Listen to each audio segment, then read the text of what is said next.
علی بھائی اگلا سوال ہے، مجلس نمبر 111 میں آپ نے صحیح مسلم شریف کے مقدمے کو بیان کر کے اور اس کی بڑی ہی جاندار ایکسپلینیشن کر کے امت محمدیہ صلی اللہ علیہ وآلہ وسلم پر بڑا ہی احسان فرمایا ہے، جس کی جزا صرف اللہ ہی دے سکتا ہے۔ جزاک اللہ خیرہ۔ پوچھنا یہ ہے کہ آپ نے اسی ویڈیو میں فرمایا کہ امام مسلم رحمہ اللہ تعالیٰ خود بھی امام بخاری رحمہ اللہ تعالیٰ کے اسٹوڈنٹ تھے، تو پھر کیا وجہ ہے کہ پوری صحیح مسلم میں کوئی ایک حدیث بھی ایسی نہیں جو امام مسلم رحمہ اللہ تعالیٰ نے امام بخاری رحمہ اللہ تعالیٰ سے نقل کی ہو؟ اس کے پیچھے ایک ٹیکنیکل ریزن ہے جی۔ اس میں کوئی شک نہیں ہے کہ امام بخاری کے سب سے لاڈلے ترین اسٹوڈنٹ امام مسلم تھے، اور بلکہ محدثین تو کہتے ہیں یہ صحیح مسلم جو ہے یہ بھی امام بخاری کی کرامت ہے، کیونکہ انہی سے امپریس ہوئے تھے۔ امام بخاری رحمہ اللہ تعالیٰ اپنی زندگی کے آخری سالوں میں ایران ہی شفٹ ہو گئے تھے، نیشا پور میں۔ نیشا پور ہی وہ علاقہ ہے جہاں پہ امام مسلم رہتے تھے۔ 250 ہجری 250 ہجری میں امام بخاری وہاں پہ چلے گئے تھے۔ وہیں پہ امام مسلم ان کے حلقہ ارادت میں شامل ہو گئے اسٹوڈنٹ کے طور پہ۔ اس وقت تک ظاہر امام بخاری لکھ چکے تھے، تو یہ بخاری لکھوایا کرتے تھے اپنے اسٹوڈنٹس کو۔ اب اللہ کی طرف سے تقدیر غالب آئی کہ وہاں پہ ایک اور بڑے محدث تھے، امام محمد بن یحییٰ الذہلی، المتوفی 253 ہجری 253 ہجری میں فوت ہوئے۔ وہ امام بخاری المتوفی 256 ہجری اور امام مسلم المتوفی 261 ہجری کے مشترکہ استاد تھے۔ انہوں نے ہی سرمنی ارینج کی جب امام بخاری آئے کہ جی ان کو ویلکم کہا جائے۔ اس وقت یہ ہوتا تھا جب محدث آتے تھے لوگ پھر ان سے حدیثیں سنتے تھے، جس طرح آج کل کو بڑا سنگر آتا ہے تو پوری پبلک اکٹھی ہوتی ہے۔ اچھا، اور امام زولی نے اپنے شاگردوں کو سختی سے منع کیا کہ آپ نے امام بخاری سے خلق قرآن کا مسئلہ نہیں ڈسکس کرنا۔ اچھا، یہ جو میں واقعہ کو بتا رہا ہوں یہ تمام اسماء و رجال کی کتابوں میں تواتر سے نقل ہوئے۔ اسماء و رجال کے حوالے سے بھی لوگ پوچھتے رہتے ہیں، یعنی یہ جو حدیث کے راوی ہیں ان کے حالات زندگی، اس علم کو جو ڈیوائز کیا گیا اسماء الرجال، رجال رجل مرد کو کہتے ہیں، اسماء ان کے نام۔ اس میں امام ابن حجر اسقلانی کی کتاب ہے التہذیب التہذیب، ابن حجر اسقلانی المتوفی 852 ہجری، اور ان سے بھی پہلے امام الذہبی المتوفی 748 ہجری، ان کی کتاب ہے سیر اعلام النبلاء۔ ان دونوں میں یہ واقعہ موجود ہے جو میں واقعہ آپ کو بیان کر رہا ہوں۔ اب اللہ کرنا یہ ہوا کہ اب ظاہر شرارتی لوگ تو موجود ہوتے ہیں، جس طرح یہاں کے لوگ یزید کا مسئلہ چھیڑ ہی لیتے ہیں، ٹھیک ہے۔ انہوں نے وہ انگلش میں محاورہ بھی ہے، forbidden fruits are always sweet, منع کیے گئے پھل ہمیشہ میٹھے ہوتے ہیں۔ خلق قرآن کا مسئلہ کسی نے پوچھ لیا کہ بتائیں کہ قرآن مخلوق ہے یا غیر مخلوق؟ تو امام بخاری نے کہا کہ اللہ کا کلام جو ہے وہ غیر مخلوق ہے، چونکہ کلام متکلم کی صفت ہوتا ہے تو قرآن اللہ کی صفت ہے، تو یہ ظاہر غیر مخلوق ہے۔ اب یہاں تک تو اتفاق ہے سب کا۔ اس کے آگے دو سکول آف تھاٹ تھے۔ ایک سکول آف تھاٹ یہ تھا، یہ جو ہمارے ہاتھ میں مصحف ہے نا، اور یہ پیجز کے اوپر جو لکھی ہوئی انک ہے اور یہ جو الفاظ ہے، یہ چونکہ کاتب لکھتا ہے لہٰذا یہ تو مخلوق ہے، اور یہ لاجیکل بھی ہے، یہ میرے ہاتھ کی کریشن ہے، یا پرنٹنگ پریس پہ کچھ چھاپتا ہے تو اس کی کریشن ہے۔ قرآن کے جو الفاظ لکھے گئے، یہ لکھے ہوئے الفاظ یہ ہے تو مخلوق ہے کیونکہ ظاہر انک سے لکھے گئے، لیکن جو چیز لکھی گئی ہے وہ خود غیر مخلوق ہے۔ اب یہاں پہ آگے اختلاف ہے۔ لاجیکل بات تو یہ ہے کہ یہ جو مصحف ہے ہمارے ہاتھ کے اندر، یہ انسان نے اس کو لکھا ہے، تو یہ ہے تو غیر مخلوق چیز لکھی گئی ہے، لیکن یہ لکھنے کے بعد تو ابھی مخلوق کی فارم میں ہے نا، تبھی تو ڈسٹرائے بھی ہو جاتی ہے۔ اگر یہ غیر مخلوق ہو تو یہ ڈسٹرائے نہ ہو سکے۔ اب یہ قرآن کو اگر کوئی معاذ اللہ توہین کرتا ہے، یا کوئی پرانے اوراق جس طرح حضرت عثمان نے جلوا دیے تھے، صحیح بخاری میں آتا ہے، تو وہ تو پھر اگر غیر مخلوق اس کو مانے تو پھر تو جلنا ہی نہیں چاہیے تھا۔ تو امام بخاری سے انہوں نے کہا کہ یہ بتائیں، یعنی وہ اتھل والی گل تھی، انہوں نے کہا جی یہ تو ظاہر امام بخاری نے اب اپنا موقف تو بیان کرنا تھا. انہوں نے کہا کہ یہ تو مخلوق ہے. انہوں نے کہا جی اور امام بخاری نے مخلوق کہتا ہے جی, اے دیکھ لو اے گمراہ ہے بندہ. اب وہ پورا مجمع ظاہر ہے امام بخاری کے خلاف ہو گیا, حتیٰ کہ ان کو وہ شہر, حالانکہ وہ اس نیت سے گئے تھے کہ میں باقی زندگی وہیں پہ گزارنی ہے. اب وہ ان کے استاد صاحب بھی آ گئے, انہوں نے جناب اناؤنسمنٹ کرا دی. انہوں نے کہا اب وہ کیوں یہ کر رہے تھے, وہ احمد بن حنبل کے شاگرد تھے, المتوفا 241 ہجری. چونکہ احمد بن حنبل نے مارے کھائی ہوئی تھی خلق قرآن کے مسئلے میں, خلیفہ عباسی معتصم باللہ کی. اب جو بندہ قربانیاں دیتا ہے نا, تو اس کے ساتھ جو لوگ وابستہ ہوتے ہیں نا, ان کی عقیدت بھی آخری درجے کی ہوتی ہے. وہ کوئی غلط بات بھی کرے نا تو وہ اس کو بھی آن کرتے, کہتا ہے اتنی ان کی قربانیاں ہیں دین کے لیے. جیسا کہتے ہیں نا جناب, جس طرح ہم جب کوئی پرائم منسٹر کی غلطی ہائی لائٹ کرتے ہیں, وہ کہتے ہیں نہیں بندہ ایماندار ہے. ہم کہتے ہیں یار ایماندار ہے, مان لیا ہے, ہم سٹامپ پیپر پہ لکھ کے دیتے ہیں ہم ایماندار مانتے ہیں, لیکن مطلب حکومت میں یہ کمزوریاں آ رہی ہیں. تو وہ وہاں پہ بھی نا وہ نہیں جی خدمات ہیں, خدمات ہے تو ان جو غلط کہہ رہے ہیں وہ بھی بننا ہے, یا انہوں نے نہیں کہا چونکہ اس مسئلے میں غلوف کیا تو ان کے نام پہ غلط چیز منسوب کر دی جائے. انہوں نے کہا جی بھائی جی گل یہ ہے کہ بھئی جو بندہ بھی امام بخاری کے اس عقیدے پہ ہے نا, تو امام زولی نے کہا کہ میری مجلس سے وہ اٹھ جائے. تو سب سے پہلے امام مسلم اٹھے, امام بخاری تو خیر اٹھ ہی گئے اور نکل گئے. یعنی انہوں نے یہ کہا کہ میں ایگری نہیں کرتا ہوں. یہ ایٹیٹیوڈ تھا امام زہلی کا. اور دوسری طرف امام زہلی کا نام اگر ہم آپ کو بتائیں تو آپ کو پتہ ہے ان کو کوئی جانتا بھی نہیں. ایون اگر آپ ویکیپیڈیا پہ بھی جا کے لکھیں نا امام بخاری امام مسلم, تو آپ کو سینکڑوں صفحے ملیں گے. اس بندے کا آپ نام بھی لکھیں نا تو اس بندے کے نام کے ساتھ بھی آپ کو کچھ نہیں ملے گا. یہ میں آپ کو بتا رہا ہوں کہ کوئی شخص اگر اختلاف رائے کرتا ہے تو کسی کی خدمات کو ختم نہیں کر سکتا دنیا سے. اب جب انہوں نے یہ ان کے ساتھ ایکٹیویٹی پرفارم کی, اور امام بخاری کی للہیت دیکھیں, 43 احادیث صحیح بخاری میں امام زولی سے انہوں نے لی ہیں اس کے باوجود. لیکن امام مسلم نے کہا میں نے زولی سے کوئی حدیث نہیں لی. اور پھر ساتھ انصاف کیا انہوں نے, امام بخاری سے کہا کہ آپ میرے استاد ہیں, وہ بھی میرے استاد ہیں, میرا انصاف یہ کہ میں نے زولی سے تو کوئی حدیث نہیں لینی, آپ سے بھی کوئی نہیں لوں گا, تاکہ بیلنس ہو جائے. لیکن امام بخاری کی للہیت دیکھیں, انہوں نے اپنے اسی استاد سے 43 احادیث صحیح بخاری میں لی ہیں, اگرچہ کہ اس استاد کی وجہ سے امام بخاری کو زندگی میں پھر سکون نہیں ملا. یہاں سے بخارا گئے تو پھر وہاں پہ بھی پہنچ گئے وہ لوگ, انہوں نے کہا کہ یہ تو گمراہ ہو گیا ہے, اور جس طرف جاتے تھے نا وہ کہتے تھے آپ نے ہمارے شہر میں نہیں آنا, آپ تو بدعقیدہ ہو چکے ہیں. حتیٰ کہ امام بخاری نے پھر دعا کی کہ اللہ اگر میری زندگی میں اب کوئی خیر باقی نہیں ہے تو مجھے اب تو دنیا سے اٹھا لے. حالانکہ یہ بخاری مسلم میں حدیث ہے کہ کوئی موت کی دعا نہ کرے. وہ موت کی دعا اس طرح کی کہ موت مانگنا حرام ہے, لیکن اس طرح اگر کوئی دعا کرتا ہے نا کہ اللہ اب کوئی خیر باقی نہیں ہے تو مجھے عزت کے ساتھ موت دے دے, یہ بالکل جائز ہے.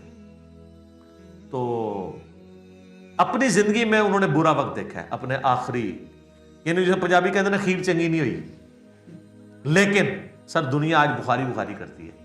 زولی کو کوئی جانتا بھی نہیں ہے. زولی کا ذکر اسی طریقے سے ہوتا ہے کہ یار یہ بخاری کا ایک استاد تھا, اس نے ان کو مجلس سے نکالا تھا. بہرحال اس شر میں سے خیر یہ نکلا کہ امام مسلم نے انڈیپینڈنٹ سند سے نبی علیہ السلام سے احادیث لی, ورنہ انہوں نے اکثر احادیث بخاری سے لے لینی تھی. جیسے کہ امام بخاری کے شاگرد ہیں امام ابن خزیمہ, اس کے بعد ان کے آگے سے شاگرد ہیں امام ابن حبان. اب ابن خزیمہ اگر حدیثیں لے کے آتے ہیں تو بخاری سے لے کے آتے ہیں, تو آپ کو مسلم شریف میں کئی حدیثیں امام بخاری سے ملنی تھی. پھر تو لوگوں نے کہنا تھا یہ تو چین تو وہی ہے, بتانے والا تو بیچ میں امام بخاری ہے. لیکن آج یہ ہے کہ الحمدللہ امام مسلم کی اپنی سند نبی علیہ السلام تک جاتی ہے الگ سے, جس میں بخاری نہیں آتے, اور بخاری کی الگ سے جاتی ہے جس میں امام مسلم تو ظاہر نہیں آئیں گے, وہ اسٹوڈنٹ ہے. اس کے باوجود آلموسٹ 50% احادیث دونوں میں کامن ہے. 1906 احادیث بخاری مسلم میں کامن ہے. جو الگ سے عرب سکولر نے کتاب لکھی ہے اللؤلؤ والمرجان, جو قرآن میں ہے نا 2 موتی ہیں, تو انہوں نے کہا ایک موتی بخاری ایک مسلم, وہ ایک جگہ جمع کر دی انہوں نے. اردو میں بھی اس کی ٹرانسلیشن ہو کے آ چکی ہے, اور ویسے اگر آپ کنٹینیوس نمبرنگ دیکھیں تو بخاری میں 7563 احادیث ہیں اور مسلم میں بھی 7563 ہیں. یہ انہوں نے آنر کیا, دونوں کی نمبرنگ اس طرح ایڈجسٹ کی برابر ہے. اور اس میں تکرار اگر نکال دینا جو ریپیٹیشن ہے تو بخاری میں آلموسٹ 4000 ہے, مسلم میں بھی 4000 ہے, تو 4000 ہے اور دونوں میں کامن آلموسٹ 1906. 50% احادیث آلموسٹ کامن ہے. تو قرآن میں بھی آیا نا معاملے کے لیے 2 گواہوں کی ضرورت ہے, تو اللہ تعالیٰ نے 2 گواہ دے دیے انڈیپینڈنٹ سورس ہے. یہ اس شر میں سے خیر نکلا ہے, اللہ کی خفیہ تدبیر تھی, یہ ہونا تھا.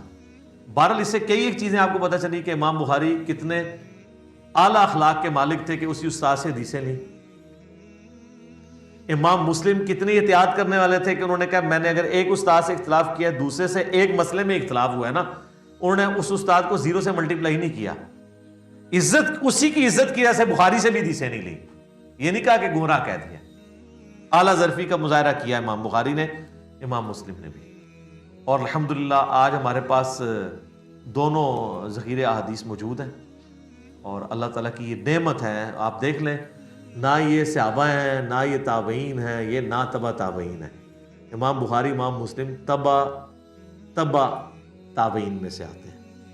لیکن اللہ نے عزت شہرت ایسی دی ہے کہ دنیا کا ہر مسلمان, ایٹ لیسٹ سنی مسلمان, دنیا میں 80% زیادہ سنی ہے, ایون شیعہ بھی جانتے ہیں کہ یہ کتاب ہے.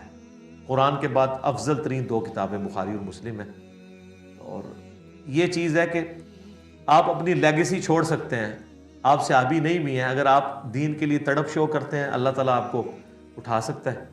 اور آج دیکھیں ان کا نام زندہ ہے. اس واقعے کی کلیریفیکیشن اس لیے بھی ضروری میں سمجھتا تھا, اس لیے میں نے یہ سوال انٹرٹین کیا. یہ سوال مختلف فارم میں ہمارے پاس آیا. عموماً حنفیوں کی طرف سے یہ سوال کیا جاتا ہے کہ جب ہم ان کو کہتے ہیں کہ ہماری اہل سنت کی مین سٹریم کی ان 6 کتابوں میں, جن میں 2 صحیح ہیں نا, بخاری اور مسلم, اور باقی 4 سنن اربع, جن میں 80% صحیح حدیث ہیں اور 20% ضعیف ہیں, کچھ موضوع بھی ہیں, تو یہ آلموسٹ ملا کے 27,000 کے قریب احادیث بنتی ہیں اسناد کے اعتبار سے. ویسے تو آپ کریں گے تو 6-7 ہزار ہی بنے گی ساروں کی, اگر اسکروٹنگ کر لیں گے, اس سے زیادہ نہیں بنتی. کیونکہ جو بخاری میں آ رہی ہے, مسلم میں بھی ہے, ابو داؤد میں بھی ہے, ترمذی میں بھی ہے, ابن ماجہ میں ہے. کسی ایک حدیث میں بھی امام بخاری, امام مسلم ہو, امام ترمذی ہو, ابو داؤد ہو, نسائی ہو, ابن ماجہ ہو, انہوں نے امام حنیفہ سے کوئی حدیث نہیں لی ہے. یہ کہتے ہیں نا امام حنیفہ ان سے بھی پہلے تھے, تو بخاری میں امام مالک کی حدیثیں ہیں, احمد بن حنبل کی ہیں, تو ان کی کیوں نہیں ہے؟ اس لیے کہ محدثین کیا ہیں, امام حنیفہ رحمہ اللہ کو حدیث کی فیلڈ میں ضعیف مانا جاتا تھا, فقیہ وہ بہت بڑے تھے. یہ ان کا کوئی عیب نہیں ہے, ایک فیلڈ میں ہو سکتا ہے بندہ اوپر ہو, دوسرے میں نیچے ہو. مسئلہ 197 میرا ریکارڈڈ ہے. تو وہ کہتے ہیں جی پھر تو اگر یہی رول مانا جائے تو امام مسلم بھی تو بخاری کے شاگرد ہیں, انہوں نے بھی تو کوئی نہیں نہ لی. یہ ڈاکٹر طارق قادری صاحب نا ایک ویڈیو میں کہہ رہے تھے, تو وہ نہیں لی, اس کے پیچھے تو یہ ریزن ہے کہ انہوں نے اس وجہ سے نہیں لی ہے. یہ نہیں ہے کہ وہ امام بخاری کو گمراہ سمجھتے تھے یا امام بخاری کو ضعیف سمجھتے تھے, ایسا تو نہیں تھا. اچھا, پھر انہوں نے خود اس میں تھوڑا سا اس حوالے سے بھی کلیئر کیا کہ جی وہ اصل میں امام بخاری کا موقف یہ ہے کہ جس کا عقیدہ جو ہے نا وہ یہ ہے نا کہ ایمان کم اور زیادہ نہیں ہوتا, تو امام بخاری اس عقیدے کو غلط سمجھتے تھے. احادیث کی روشنی سے بھی ظاہر ہے یہ غلط ہے, ایمان کم زیادہ ہوتا ہے. تو اس لیے امام بخاری ان کے عقیدے کو صحیح نہیں سمجھتے تھے امام حنیفہ کے, اس لیے ان سے حدیث نہیں لی ہے. یہ اب ان کو بال پتہ ہے, انہوں نے بیان بھی کی. اور ساتھ اینالوجی یہ بنائی کہ امام بخاری سے بھی تو مسلم نے بھی تو کوئی نہ لی, اور پیچھے یہ ریزن تھی. یہ دونوں ریزنوں میں زمین آسمان کا فرق ہے. وہاں پہ وہ عقیدے کو غلط سمجھتے ہوئے, اور یہاں 2 استادوں کے اختلاف میں پارٹی نہ بنتے ہوئے انہوں نے یہ کیا ہے. یہ 2 چیزوں کو مکس نہیں کرنا چاہیے. اور میں یہاں پہ یہ بھی کلیئر کر دوں, وہ کہتے ہیں جی وہ امام مسلم کو 3 لاکھ حدیثیں یاد تھی, تو اس میں تو صرف انہوں نے لی ہیں 7563, اور تکرار بھی ختم کریں تو 4000 ہے. تکرار ختم کر کے کنٹینیوس نمبرنگ کو توڑ کے فواد عبد الباقی نے ایک دوسری نمبرنگ بھی کی ہے جس میں 3033 حدیثیں ہیں. یعنی ایک صحابی سے اگر ایک حدیث ہے اور دوسرے سے بھی اسی سے ملتے جلتے ہیں تو ان 5-6 جس طرح پہلی 6 حدیثیں صرف یہی ہیں کہ جس نے میری طرف جھوٹ منسوب کیا اپنا مقام دوزخ میں دیکھ لے، اس نمبرنگ میں اس کو ایک ہی نمبر دیا انہوں نے. حضرت علی سے بھی ہے، حضرت ابو ہریرہ سے بھی، حضرت انس بن مالک سے بھی، حضرت مغیرہ بن شعبہ سے بھی، حضرت جابر بن عبداللہ سے بھی، حضرت جو ہے وہ عبداللہ ابن عباس سے بھی. لیکن کانٹینیوس نمبرنگ میں یہ 6 نمبر چلیں گے. ڈسکنٹینیوس میں جو فواد عبد الباقی نے کی ہے وہ انہوں نے اس کو ایک ہی نمبر دیا ہے. اس وجہ سے وہ نمبرنگ کا اختلاف. اسلام 360 میں ہم نے بہرحال کانٹینیوس نمبرنگ ڈلوا دی ہوئی ہے بہت پہلے، میں نے کہا کہ تاکہ آسانی ہو جائے. اور میں ضمناً بتا دوں بخاری شریف کے جو چیپٹرز مسنگ تھے نا وہ بھی ڈال دیے انہوں نے. آپ چیک کر سکتے ہیں. اب رمضان آنے والا ہے نا تو آپ نے جا کے بخاری شریف میں نے بتایا تھا 692 نمبر حدیث کی ہیڈنگ میں امام بخاری نے لکھا ہے کہ سیدہ عائشہ کا غلام تھا زکوان جو مصحف ہاتھ میں پکڑ کے انہیں قیام اللیل کرواتا تھا، اور اس کی پوری سند جو ہے وہ سنن کبریٰ البیہقی میں اور مصنف عبدالرزاق میں ہے. تو پہلے جب میں بتاتا تھا اسلام 360 میں وہ 692 کی ہیڈنگ میں جائیں گے، ہیڈنگ میں غائب تھا، وہ ہیڈنگ انہوں نے ڈالی نہیں تھی، وہ اب ٹائپ کر کے ڈلوا دیا انہوں نے. یہ مسئلہ حل ہو گیا. میری زید بھائی سے پچھلے ویک بات ہوئی تھی، میں نے ان کو کہا یہ مسئلہ بنا ہے تو کہتے ہیں میں نے کروا دیا ہوا ہے، کیونکہ لوگ اس کو نیگیٹیولی دیکھ رہے تھے کہ انہوں نے بخاری میں سے چیزیں نکال دی ہیں. تو میں نے کہا وہ کسی درجے تک ٹھیک ہی دیکھ رہے تھے، آپ نے کیوں نکالی ہیں اس طرح؟ گرچہ آپ نے، وہ کہتے ہیں میں تو ہیڈنگ سمجھ رہا تھا کیونکہ اس کی نمبرنگ نہیں تھی، لیکن میں نے کہا امام بخاری کا فہم ہے وہ تو آپ نے بتانا ہے.